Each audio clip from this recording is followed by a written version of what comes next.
பரமேஸ்வராய நமக. மமகுலதேவதாமணியப்ப சுவாமியே நமக. பேரன்புமிக்க 360 டிவி சேனல் நேயர்களுக்கு ஜோதிடர் முத்துசாமி இனிய வணக்கங்கள்.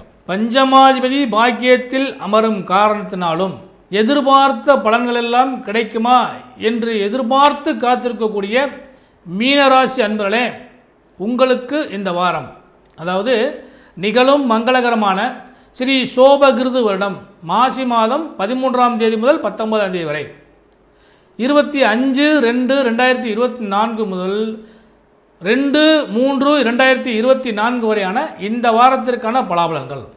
முதல்ல கிரக அமைப்புகள். அதன்படி உங்கள் மீனராசியிலே ராகு பகவானும், 2ஆம் இடத்திலே உங்கள் ராசிநாதனாகிய குரு பகவானும், 7ஆம் இடத்திலே கேது பகவானும், லாபஸ்தானத்திலே செவ்வாய் பகவானோடு சுக்கிர பகவானும், விரயஸ்தானத்திலே சூரிய பகவான் புத பகவான் அவரோடு சனி பகவானும் அமர்ந்திருக்கிறார்கள். உங்கள் ராசிக்கு பஞ்சமாதிபதியாகிய சந்திர பகவான் உங்கள் ராசியிலிருந்து 6, 7, 8, 9 ஆகிய இடங்களில் பயணிக்க காத்திருக்கிறார். இதுதான் இந்த வாரத்தில் முக்கியமான விஷயம். நம்பர்லே பொதுவாக சந்திராசமோ வேதியோ இல்லாமல் இருந்தால் அந்த நாள் நமக்கு அந்த வாரம் அருமையான வாரமாக அமையக்கூடிய வாய்ப்பு உண்டு. ஆனால் இந்த வாரத்தில் பொறுத்தளவு பார்த்திங்கன்னா உங்களுக்கு துவக்கத்திலேயே வேதை தினமாக அமையக்கூடிய வாய்ப்பு வந்துருச்சு. அதாவது ஞாயிற்றுக்கிழமை அன்னைக்கு உங்களுக்கு வேதை தினம், நட்சத்திரம் பூர்வ நட்சத்திரம் வர காரணத்தினால அன்று வேதை தினமாக அமையக்கூடிய வாய்ப்பு உண்டு. அடுத்தபடியாக 8வது ராசின்னு சொல்லக்கூடிய அந்த சித்திரை நட்சத்திரம், சுவாதி நட்சத்திரம், விசாக நட்சத்திரத்தில் அமரக்கூடிய சந்திர பகவானால் உங்களுக்கு சந்திராசிரம காலகட்டமாக அமைய வாய்ப்பு உண்டு. அதாவது வியாழன் வெள்ளி அந்த 2 நாட்கள் சந்திராசிரம நாளாகவும் அமையக்கூடிய வாய்ப்பு உண்டு. அதனால் இந்த நாட்கள் நீண்களாக மற்ற 4 நாட்களும் உங்களுக்கு சுப யோக பலன்களை அள்ளித்தரக்கூடிய நாளாக இந்த வாரம் முழு அமைய காத்திருக்கிறது. அதன்படி இந்த வாரத்தில் துவக்கம், அதாவது 25/2/2024 ஞாயிற்றுக்கிழமைக்கு திதி தேய்பிரையில் வரக்கூடிய பிரதமை திதியும், நட்சத்திரம் பூர்வ நட்சத்திரமும், சித்தயோகமும் கூடிய நாள் அன்று உங்களுக்கு வேதை தினம். அடுத்தபடியாக 26/2/2024 அன்றைய தினத்தை பொறுத்தளவுக்கு திதி துவிதியை திதி வருகிறது. தேய்பிரையில் வரக்கூடிய துவிதியை திதி, நட்சத்திரம் உத்தர நட்சத்திரம், அன்று சித்தயோகம் கூடிய நாள், சுபமுகூர்த்த நன்னாள். சுபமுகூர்த்த நாள் உங்களுக்கு நல்ல யோகத்தை கொடுக்குற அளவுக்கு வாய்ப்பு உண்டு. திங்கட்கிழமைக்கு முகூர்த்த நாள். அடுத்து செவ்வாய்க்கிழமை, அதாவது 27/2/2024 திதி தேய்பிரையில் வரக்கூடிய திருதியை திதியும், நட்சத்திரத்தை பொறுத்தளவுக்கு ஹஸ்த நட்சத்திரமும், சித்தயோகம் கூடிய ஒரு நல்ல நாள், அன்று கரி நாள், அதாவது செவ்வாய்க்கிழமைக்கு கரி நாள்.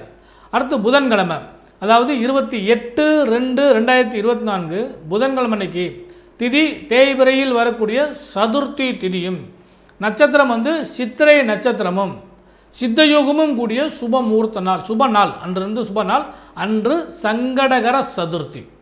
அடுத்து வியாழக்கிழமை. இந்த வியாழக்கிழமை பார்த்திங்கன்னா 29/2/2024 திதி தேய்பிரையில் வரக்கூடிய பஞ்சமி திதி, நட்சத்திரம் சுவாதி நட்சத்திரம், அன்று அமிர்தயோகம் கூடிய நாள், அன்று கரிநாள். அதாவது இந்த வாரத்தில் செவ்வாய்க்கிழமைக்கும் வியாழக்கிழமை அன்றைக்கும் பார்த்திங்கன்னா கரிநாளாக அமையக்கூடிய வாய்ப்பு அமைஞ்சிருச்சு. அடுத்து வெள்ளிக்கிழமை, அதாவது ஆங்கில மாத பிறப்பு மார்ச் மாதம் பிறக்குது. 1/3/2024 திதி தேய்பிரையில் வரக்கூடிய சஷ்டி திதி, நட்சத்திரம் விசாக நட்சத்திரம், அன்று சித்தயோகம் கூடிய சுப முகூர்த்த நாளாக அமைகிறது. வெள்ளிக்கிழமைக்கு அருமையான நாள். இந்த வாரத்தில் 2 முகூர்த்த நாள், ஒன்று திங்கக்கிழமை, 2வது வெள்ளிக்கிழமை அன்னைக்கு, 2 சுபமுகூர்த்த நாள்.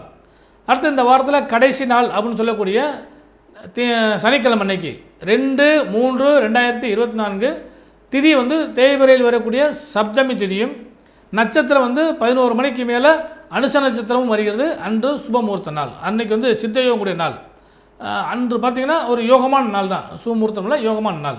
இதுதான் இந்த வாரத்துக்கான திதி வார யோக நட்சத்திர அமைப்புகள். மீனராசி என்பதே பொதுவாக இந்த வாரம் நமக்கு நன்றாக இருக்குமா அப்படின்னு சொல்லி பார்க்குறப்ப இந்த வாரத்தை பொறுத்தளவு உங்களுக்கு யோக பலன்கள் கூடிய நாள் தான். ஆனால் 3 நாட்கள் சந்திராசமும் வேதையும் கடந்தனால பாக்கி இருக்கக்கூடிய அந்த 4 நாட்கள் தான் உங்களுக்கு சுப நாளாக அமைகிறது. அதனால் இந்த வாரத்தை பொறுத்தளவு உங்களுக்கு ஒரு மத்தியமமான வாரமாக அமையக்கூடிய வாய்ப்புகள் உண்டு. 1. 2வது பொருளாதாரத்தை பொறுத்தளவுக்கு உங்களுக்கு யோக பலன்கள் கொடுக்குது. அந்த யோக பலங்கள் வந்து தனாதிபதி தனஸ்தானத்தை பார்க்குறது நல்ல யோகம்னு சொல்லுவோம். அது சுக்கிரனோட சேர்ந்து அமர்ந்து பார்க்குறது இன்னும் லாபம்னு சொல்லுவோம். அதனால் தனபாக்கியங்களை பொறுத்தளவுக்கு நல்ல பல்கி பெறுகிறதுக்கான வாய்ப்பு நிச்சயமாக உண்டு. அதே நேரத்தில் பொறுத்தளவுக்கு சுக்கிரன் வந்து உங்களுக்கு அட்டமாதிபதினா எப்பயுமே பிரச்சனையை கொடுப்பாருன்னு அர்த்தம். அப்போ பிரச்சனையை கொடுக்குறதுனால பண பொருளாதாரத்தில் கொஞ்சம் பிரச்சனையை கொடுப்பார். அதாவது கொடுக்கல் வாங்கல சரியான முறையில் வந்து நீங்கள் எழுதி வாங்குறது அல்லது கொடுக்குறத கவுண்டிங் மாடலில் கரெக்டாக கவுண்டிங் பண்ணி கொடுக்குறது இதெல்லாம் இருந்தால் இந்த வாரத்தில் வந்து இந்த பண பொருளாதார ரீதியில் ஏற்படக்கூடிய பாதிப்புகளில் இருந்து தப்பித்து கொள்ளலாம். மீளன்னு சொல்ல தப்பித்து கொள்ளலாம். இதுதான் இந்த வாரத்தில் முதல் விஷயம். ரெண்டாவது இந்த வாக்கு கொடுக்குதல் அப்படின்னு சொல்லப்போ இல்லையா, அந்த வாக்கு கொடுக்குறத வந்து இந்த வாரம் கரெக்டாக வந்து ஃபாலோ பண்ணுங்கள். என்ன இப்போ தரேன் அப்போ தெரியுங்கிற மாதிரி கொஞ்சம் உலட்டனால் பேச்சுகள் இருந்துச்சுனால் அது வந்து உங்களுக்கு பிரச்சனையை கொடுத்துரும். அதனால் ஒரு ப்ராமிட் பண்ணுறப்ப கரெக்டாக இருந்து ப்ராமிட் பண்ணுங்கள். அதுதான் உங்களுக்கு இந்த வாரத்தில் ஒரு நல்ல விஷயமாக அமையக்கூடிய வாய்ப்பு உண்டு. ஏன்னா வாக்கு ஸ்தானம் கொஞ்சம் கவனமாக இருக்குன்னு அர்த்தம் ஒன்று. ரெண்டாவது வந்து தொழில் வியாபாரத்தை பொறுத்தளவுக்கு இந்த வாரம் வந்து உங்களுக்கு நல்ல யோகத்தை கொடுக்கும். யோகம் அப்படின்னு சொன்னால் முன்பு இருந்த சுணக்க நிலைகள்லாம் மாறக்கூடிய அளவுக்கும் அபிவிருத்தி கிடைக்கிறதுக்கும் வாய்ப்புகள் உண்டு. ஆனால் எவ்வளோ தான் வியாபாரங்கள் தொழில் சிறப்பாக நடந்தாலும் பணப்பொருளாதாரத்தை பொறுத்தளவுக்கு கொஞ்சம் கம்மியாக இருக்கனால அந்த தொழில் வியாபாரங்கள் பார்க்குறதுக்கு ஓஹோன்னு இருக்க மாதிரி இருந்தாலும் சின்ன சின்ன தொய்வுகள் ஏற்படுவதற்கும் வாய்ப்புகள் உண்டு. ஏன்னா ஒரு சில நேரங்களில் கொடுக்கல் வாங்கலில் கொஞ்சம் திருப்தியற்ற தன்மை நிலவக்கூடிய வாய்ப்பு இருக்கனால கைமாற்றி கடன் வாங்கக்கூடிய சூழ்நிலை ஏற்படக்கூடிய வாய்ப்புகள் உண்டு. அதனால் இதெல்லாம் கொஞ்சம் கவனமாக பார்த்துங்க. அடுத்து உத்தியோக சொல்லை பொறுத்தளவுக்கு பார்த்திங்கன்னா இந்த வாரம் கொஞ்சம் நிதானமான போக்கை கடைபிடித்தால்தான் நல்லது அப்படின்னு சொல்ல அளவுக்கு வாய்ப்பு உண்டு. ஏன்னா ஒர்க் ப்ரெஷர் இந்த வாரம் உங்களுக்கு அதிகமாக கிடைக்கும். உங்களுக்கு கீழே பணிபுரியக்கூடியவங்க அடிக்கடி விடுப்பு எடுத்து செல்வதற்கோ அல்லது உள்ளே இருந்துக்கிட்டே உங்களுக்கு கோஆப்ரேட் பண்ணுறதுக்கான வாய்ப்புகளும் கம்மியாக இருக்கும். அதனால் அதை கொஞ்சம் கவனம் பார்த்துங்க. மேலதிகாரிகள் உங்களுக்கு வேலைகளை நிறையா கொடுத்து இதை செய்ய அதை செய்ய இப்படி செய்யுங்க அப்படின்னு சொல்கிறப்ப உங்களுக்கு வந்து டென்ஷன் ஜாஸ்தியாகிற அளவுக்கு வாய்ப்பு உண்டு. ஏன்னா இந்த வாரத்தில் உடல்நிலைகள் சம்மந்தப்பட்ட பிரச்சனையும் ஏற்படுறதுக்கு வாய்ப்பு இருக்கனால அதெல்லாம் கொஞ்சம் கவனமாக பார்த்துக்கிட்டிங்கன்னால் இந்த வாரம் ஒரு சுப வாரமாக அமையக்கூடிய வாய்ப்பு உண்டு. ஒன்று. ரெண்டாவது மாணவ செல்வங்களே இந்த வாரம் வந்து உங்களுக்கு ஒரு எச்சரிக்கைன்னு தான் சொல்லுவோம். ஏன்னா கொஞ்சம் கவனமாக இருந்துங்க. கொஞ்சம் வந்து கல்வியிலையோ அல்லது போக்குவரத்தில் கூட கொஞ்சம் கவனம் இல்லைன்னால் ஏதாவது சின்ன சின்ன பாதிப்புகள் ஏற்படுற கூட வாய்ப்புகள் உண்டு. அதனால் கொஞ்சம் கவனமாகவே நடந்துக்குங்க.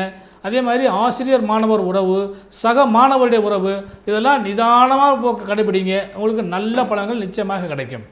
அடுத்து பெண்களுக்கு கணவன் மனைவி உறவில் திருப்திகரமான நிலைகள் நிலவக்கூடிய அளவுக்கு வாய்ப்புகள் உண்டு. எதிர்பார்த்த அல்லது எதிர்பாராத புரட்சிகரமான அல்லது வந்து ஒரு டிஃப்ரெண்ட்டான விஷயங்கள் உங்களுக்கு கிடைக்கிறதுக்கான வாய்ப்பு உண்டு. என்னென்னா குறிப்பாக வந்து இந்த கணவன் மனைவி உறவுக்குள்ளே வேறு யாராவது உள்ளே பூந்து ஏதாவது ஒரு குழப்பி ஏதாவது சின்ன சின்ன பாதிப்புகளை ஏற்படுத்துகிற அளவுக்கு கூட வாய்ப்புகள் நடக்கும். குறிப்பாக வந்து தொழில் வியாபாரம் செய்யக்கூடிய பெண்களுக்கும் இதே இடையூறுகள் தான் இந்த வாரம் முழுவதும் ஏற்படுறதுக்கு வாய்ப்பு உண்டு. அதனால் நிதானமான போக்கு மட்டும்தான் இந்த வாரத்தில் உங்களுக்கு ஒரு கை கொடுத்து நம்பிக்கையை கொடுக்குற அளவுக்கு வாய்ப்புகள் உண்டு. ஒரு விஷயத்தை கொஞ்சம் தெளிவாக புரிஞ்சுக்கங்க.